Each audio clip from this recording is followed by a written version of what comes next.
basura. Ano ang unang papasok sa isipan mo kapag narinig mo ang salitang ito? Hindi ba't bagay na wala ng saysay? Bagay na wala ng kabuhay-buhay? Subalit ito pala ay maaaring maging hindi makatotohanan kung atin lamang isasabuhay ang mga katulad na proyekto ng Philippine Association of Universities UP Chapter na Adopt the Zero Waste Lifestyle, Reduce, Reuse, Recycle. Our purpose here is to implement the zero waste lifestyle here in the University of the Philippines. I am very happy to be part of this conference, Adopt a Zero Waste Lifestyle by reducing, reuse, reduce, and recycle.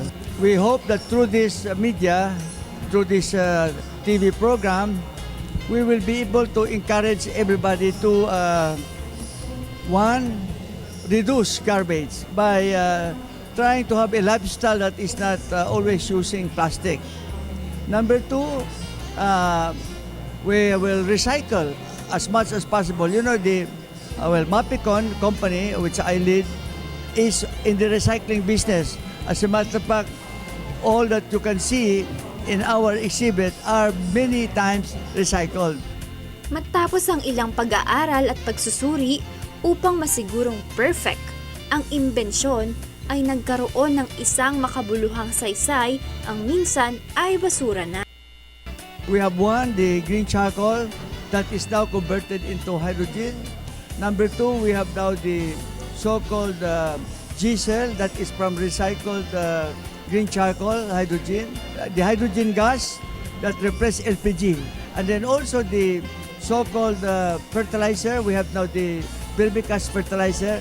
All of these products are recycled, and I am happy to announce to you that 500 hectares in Brooks Point in Palawan produce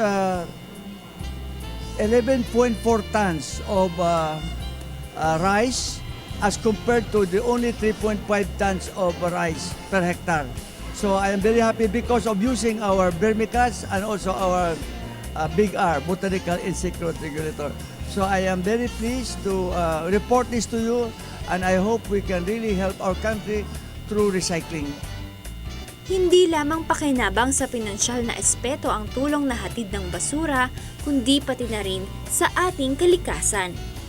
Kami ngayon ay nagsiselebrate ng, sabi nga, zero waste lifestyle.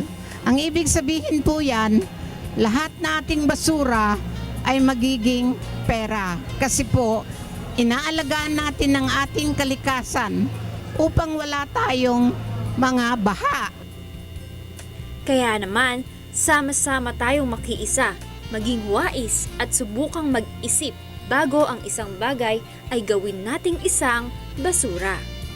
We encourage you and enjoin you actually to adopt also the zero waste lifestyle, to reduce, to reuse, and recycle.